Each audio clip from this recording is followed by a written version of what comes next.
Hey everyone, just some quick reminders. 31 Stories for Halloween is going on my Patreon right now, a new story each day. Some of those you got to see read and edited on this site. Coming up in November, I will be doing NaNoWriMo live. First 50,000 words, you can join me every day. Probably should set a particular time each day, but I'm not sure what my schedule is going to be like in November, so we'll see how that plays out. These Tomorrow at 5 p.m. Eastern, I'm going to be interviewing Wesley Southard. So please consider coming in to that stream and ask some questions in chat. He's a great author and has a lot of great things going on, and I really do look forward to talking to him. The story we're going to do today is called Ward. It is a clockwork steampunk type story, one that I wrote a long time ago. This one will actually appear on my Patreon during 31 horrors for the holidays. That's in December, and so every day in the month of December, I'll share a new story there for everyone on that site. Now, let's take a look at Ward. It's been a while since I've looked at this story. Again, it was written pretty early on in my career. Steampunk was one of the first. Steampunk was one of the first genres I ventured into after writing mostly like zombies, and then ventured into some other horror as well. But steampunk has always sort of been an interest of mine, mainly in short stories. I haven't ever written anything novel length or longer that's been published anyway.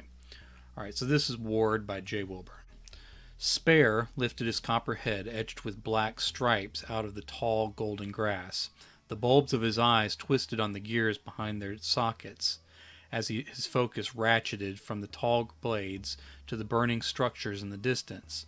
One of the men on the woven perimeter wall turned the water cannon away from the burning buildings out over the savannah. The clockwork man crouched in the grass turned his striped head to follow the stream of water from the cannon. The only sound he emitted came from the cogs in his neck whirling with the motion of his metal skull. Spare spotted the flesh man's target. The wiry frames of automatons rode in mesh saddles on the back of lions charging the wall through the grassland. The water blasted their bodies and lifted some of them off the furry backs of the lions. Without the metal hands on their reins, the beasts turned about, shaking the spray from their manes and fleeing back across the savannah. Other metallics held strong and rode through the breach into the wall. He heard growls, screams, and metal on metal. Spare rose out of the grass with his rounded back bent close to the ground. His legs clicked at the joints as he ran forward with the grass brushing over the hinges and latches of the repair port on the front of his chest. He spied movement from the distorted curve at the edge of his eye bulb. Spare halted, but did not drop. He turned his head with a soft whirl of gears, lost in the noise of crackling fire and violence from the compound ahead of him. Spare saw a lion with no rider dropping its head into the bloody body of a man that failed to get away. Flames licked up away from the sides of the attacked compound through the grasses behind the lion's body. Dark smoke rolled through the sky, painting the light of the African sun to dusty brown. Hot ash snowed on the barrel of Spare's torso unnoticed. Spare raised his body to standing and faced forward. He ran toward the thatched wall with a clang each time his weight came down on the bolt joints of his hips. He entered the grounds through a section where the dried weaving smoldered black. The ground between the buildings was trampled down to the sand and packed earth. Two humans held a thin frame of a clockwork man under their knees next to the slashed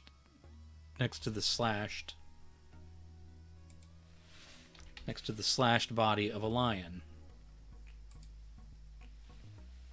They pounded the blades of their sabers against the automaton's iron head, throwing sparks out on the dirt. A clockwork man dueled with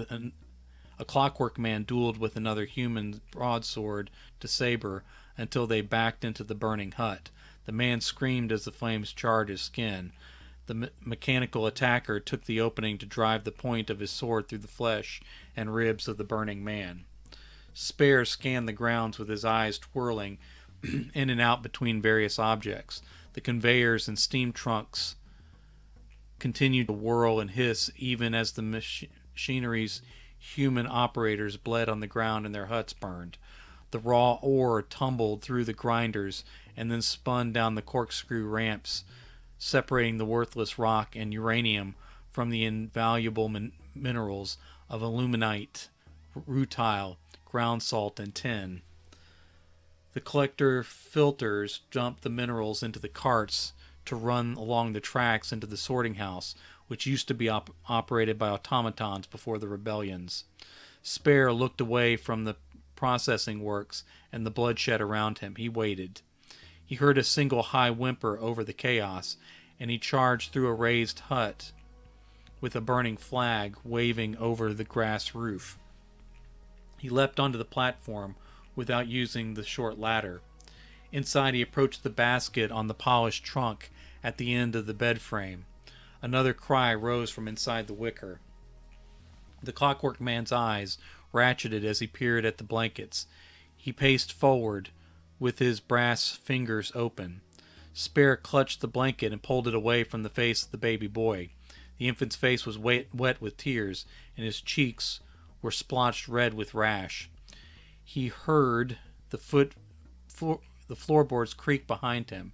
Spare turned in time to catch a blade off his skull between stripes. The automaton staggered to the side as his gyros rolled inside, searching for center.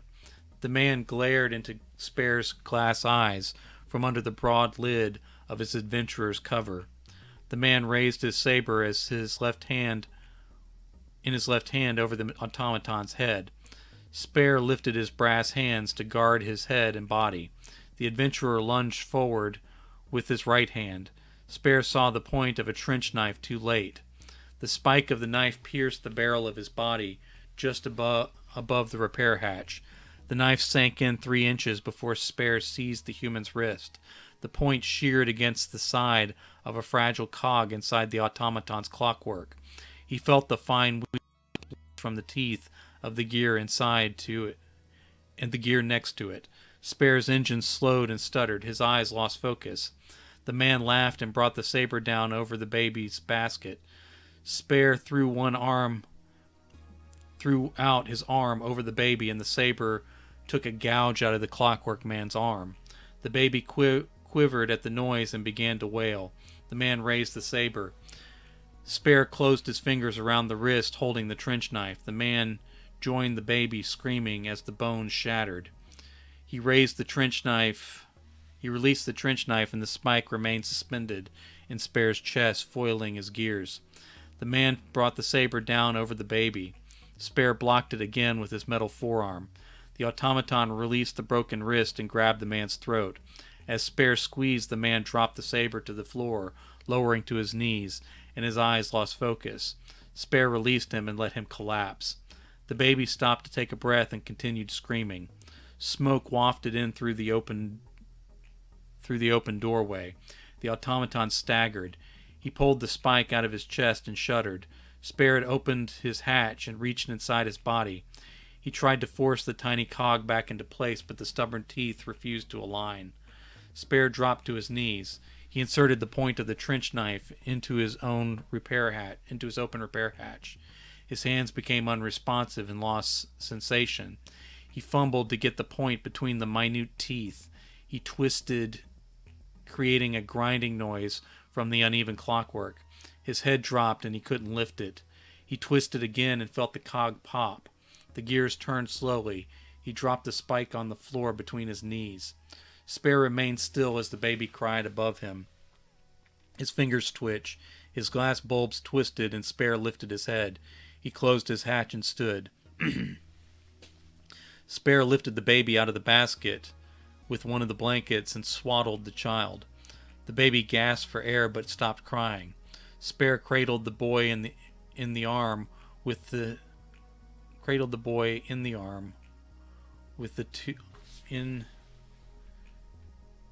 in the arm that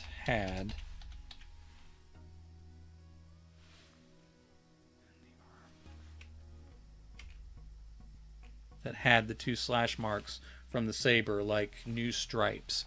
The automaton looked at the thick smoke outside and down at the baby. Spare took the lid off the head of the dead body at his feet and placed it over the baby's face. Spare stepped out on the platform in the smoke and walked slowly down the bars of the ladder. He followed along the thatched wall in the black cloud, searching for an opening. Two lions dashed by him, fleeing the fires. Spare paused as thin shapes rose to standing around him over the bloody ground. The thinner iron warriors stepped over the human remains and closed in on the thicker copper and brass man holding the human baby in a blanket under the hat. He could not see their eyes through the smoke, but he saw their blades, and a few of them held wrenches. Spare threw his shoulder into the wall and tore a new hole through the thatch. He fled across the burning savanna without looking back. He heard the clank of iron metallics pursuing over the rattle of his own joints. Grass twisted around his leg and pulled loose, sticking to the gaps in his metal joints. He continued to run. Spare ran between the trunks of the first sparse trees at the edge of the grasslands. The iron rebels closed in behind him. He switched direction and charged down the slope through the underbrush into the washed-out gully. Spare passed the roots of a fallen tree just to the right of his shoulder. He heard the metallics behind him catch the roots as they burst from the underbrush too far to the right. More emerged and slammed into the backs of the ones in the lead. Spare rounded the base of the gully and created distance as he pumped his legs up the slope into the next line of trees. The irons resumed the chase in time for Spare to still be able to hear them clanging behind him. The baby boy babbled under the lid and let out one short whine. Spare jumped over the carcass of a processor engine eroding in the grass with a torn section of sheet metal leaning against it, reflecting the hot sun behind the haze of rising smoke. He landed with a clatter and looked around the other discarded parts and trash in the dump site between the trees. He set the baby down gently in the shadow of the engine and rolled the lid aside off the baby's face. The boy's pink-rimmed eyes squeezed shut and his mouth turned into a tight frown as he slept. Spare heard the air hiss through the baby's tiny nostrils, and he heard the clang of rebels running through the gully toward the mining camp's dump. Spare raked through the loose metal and located a large copper spring. He contracted it between his brass palms to test its tension. He braced the spring in the dirt and spiked two sections of pipe down inside the spirals of the coil. He lifted a charred, discarded exhaust shaft. It caught under an exploded boiler, and Spare shook it to roll the debris aside. He pulled again, but the hard earth held the end buried. He rocked the shaft from side to side, attempting to free it. The iron rebels topped the gully and charged the debris field. Spare pulled the blackened chimney pipe back against the spring. The warriors spread out as they advanced on Spare's position. The chimney pipe slid in his hands, scraping flakes of carbon off the ruined surface. Spare held a moment longer. The irons lifted their swords. Spare let go. The spring twanged and echoed up the hollow interior of the chimney. The pipe twisted in the air as it grazed the top of the processor engine and flipped the sheet metal over. The seams of the folded metal hummed as the exhaust pipe soared toward the pursuers. A few of them stopped and stepped aside in time, but the chimney drove into the pipe-thin chests of the clockwork men in the middle. They lifted off their feet and tumbled back into the gully as the pipe rolled over them. The engine tipped and rolled toward the baby's skull. Spare slammed both his hands into the side of the processor motor to arrest its fall. One jagged tube sticking out from the base punctured the adventurer's lid hat next to the baby boy's shoulder. Bits of rust sprinkled down on his smooth cheeks. The baby's mouth twitched, but he stayed sleeping. Spare reached down with one hand and scooped the boy up into his chipped arm. He released the engine and ran as it crashed to its side. The baby startled and cried again. The trees thickened as Spare ran with the screaming boy. He paused to get his bearings. The infant's voice rolled over the trees and out across the smoky grassland. The rattle of the chasing irons approached, following the sound of the baby. He heard the rush of the river ahead of him. Spare ran toward the sound of the water. Ash lighted on his metal arms. He held his hands above the baby's face.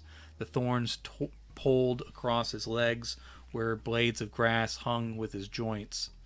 He stood on the bank above the brown water that was splashing past a log on his side of the river. He looked in both directions but saw none of the stepping stones he used to cross the water earlier that day. Irons clanged down the slope. He heard their swords impact the trees. The thorns scraped along across their dark legs.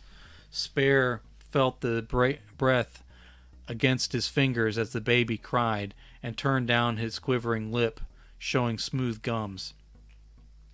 He brushed his brass fingers over the baby's mouth. Spare saw distorted movement on the edge of his bulbed eyes. He stepped out into the water and turned, and the current pulled against his legs, and the gyros twirled inside him. He reached the middle, and his body sunk below the surface. He felt water leak inside and pooled below his clockwork. He lifted the baby above his striped head and continued across the river. Spare stepped into the deep rut, and water rose to the level of his repair hatch. The river flowed into his chest, pulling him down into the wash, forcing his legs to bend with the weight. He lifted the baby higher and forced his feet out and back down into the sticky mud, one step at a time. He began to rise up the riverbed toward the other bank. The water sloshed inside and threatened to tip him over. The gyros floated and confused his sense of center. He drifted with the river and struggled to square his feet under him. Spare leaned forward. He reached the bank and dropped his knees in the shallow water. As his body surfaced,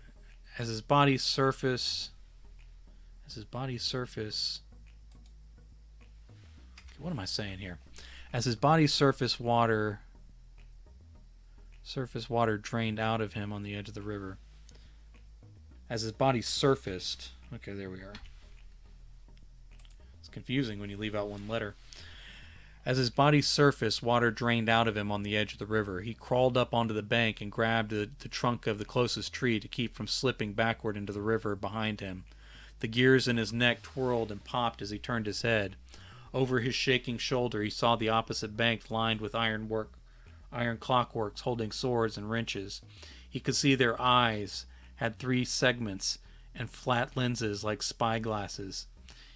Each automaton rebel spun the focus of their eyes as they lifted their iron heads from looking at the river to the leaking brass and copper on the opposite bank.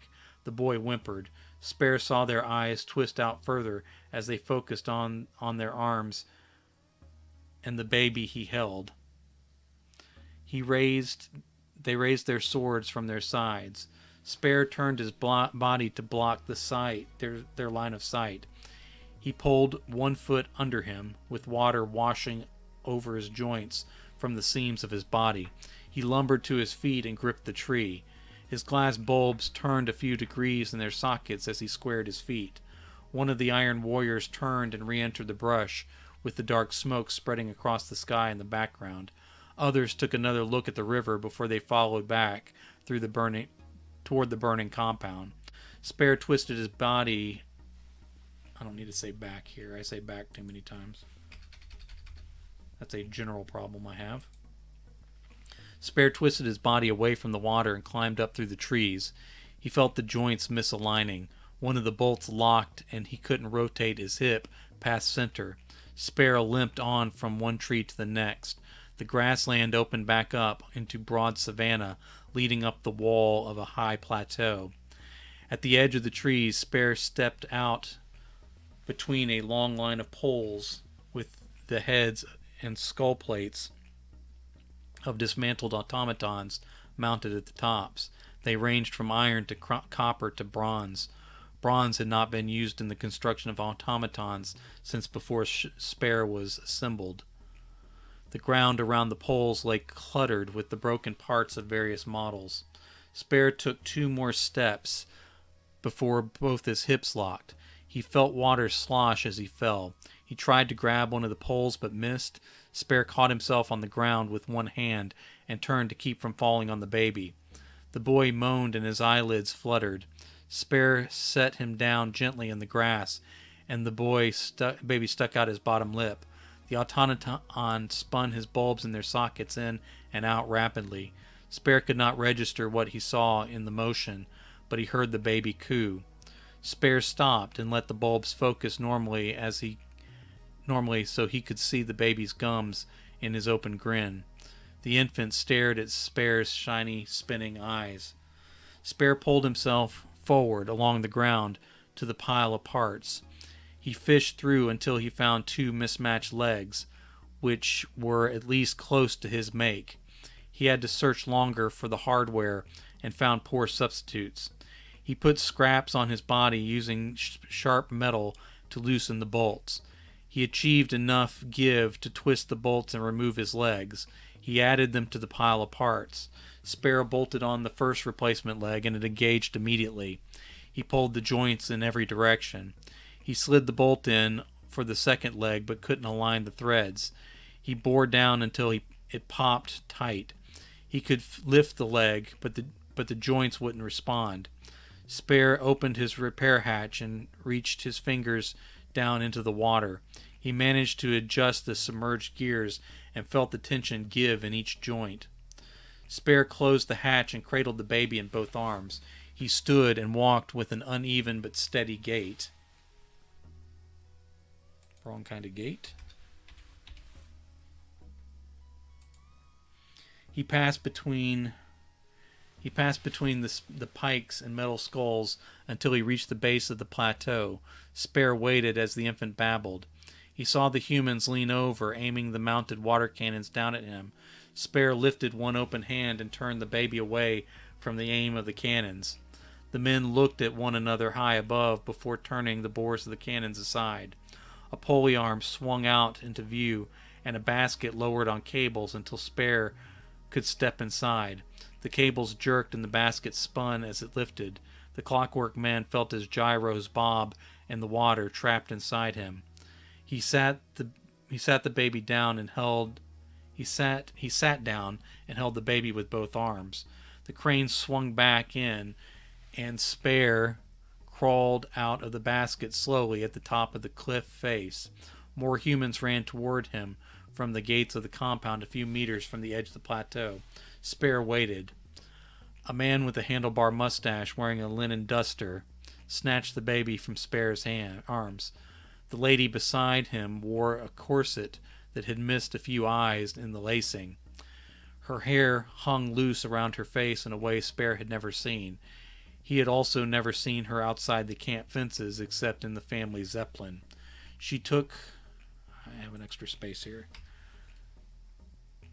She took the baby away from the man and cried. The other children gathered around her and spoke all at once. The man's lips twisted up into his mustache in a way that made them seem to vanish. He shook his finger in the automaton's face. Spare's eye bulbs ratcheted back and forth between the finger and the man's reddening face. I place great trust in you, Spare, even with all the betrayal of your kind, even with all the cost of human labor to replace disloyal metal and to increase security around our facilities and mines. I kept you up and kept you close at great cost. The baby was your charge, as has been all my children in your time here. You allowed him to be taken hostage in the night by those dastardly dirt scrapers that have been haranguing my operation for months. I left Timothy's safety in your charge, and you allowed him to be taken in the midst of all this peril of metal hunting flesh. Anything could have happened. Here you were leaking all around our feet. You were lucky you made it back at all. Linus, dismantle this useless bucket and salvage what parts you can. I am finished trusting metal. The oldest boy looked from his father to Spare. Father, you are angry. He recovered the baby. Timothy is... The man turned his finger on his son. You are damn right I am angry, and I am a fool to keep metal around. Everyone has been saying so. I'm simply agreeing. Do as I say, son, or I'll ask another to do your duty. Linus looked at Spare and nodded. I'll do what needs to be done, Father. Do so quickly and lead the men in creating fire lines across this inferno. I'm sorry. Do so quickly and lead the men in creating fire lines should this inferno jump the river. The family followed the mother with the baby back through the gate. The oldest boy took Spare's arms and led him through the gate, but off to the left. Spare turned his head in time to see Timothy's face resting on his mother's shoulders as they entered the outer doors of the family quarters. Linus pulled and Spare followed him toward the shed. Spare looked down at the human fingers clutching him between the stripes left by the strikes from the enemy saber in the other mining camp. They entered the shed and the boy closed the door. He reached in the cupboard and withdrew a wrench. Spare looked from the wrench to the stripes on his arm. He heard water dribble out onto the floor. Spare, sit down on the repair rack. Spare lifted his head and eyed the wrench. Spare, sit. The clockwork man swatted the wrench aside with one hand and clutched the boy's throat with the other. The wrench clanged off the door of the shed and bounced back on the wet floor. Linus grabbed Spare's brass wrist with both hands, but could not move the metal grasp. Spare's eyes ratcheted out, and he focused on the boy's bulging eyes. Spare, please, I'm not disassembling you. My father's just angry. He'll calm down. I'm replacing your legs and draining the water, I swear. The metal man held on and felt the boy's weight build as Linus began to slouch. His face became purple and his voice strained. Spare, you cared for me when I was small. Trust me, please. Let me go. Spare turned the bulbs of his eyes and looked at the striped scars on his arm. He released his grip and Linus fell to his knees on the floor. Spare lowered his arm and sat down in the repair rack. The boy gagged and spit. He recovered the wrench and used a bench to climb back to his feet. He rubbed his raw throat and looked into the automaton's glassy eyes. My land, Spare, you were my governor and my friend for most of my life. I would disassemble my father before I would allow your head to be piked. If it ever comes to that, I will flee with you across the belly of Africa to the spice oceans and beyond. You have my word. Spare stared at the opposite wall of the shed as the boy twisted the stripped bolt free from the borrowed leg. And that is Ward. Again, that story will appear in 31 Horrors for the holidays in December. You've gotten to see it here now. It was better than I remembered it being. I thought there would be more trouble to it. I do like writing clockwork and steampunk stories, and this one's pretty good. It's kind of sat quietly in the trunk for a long time, and I'm glad people are going to get a chance to see it now.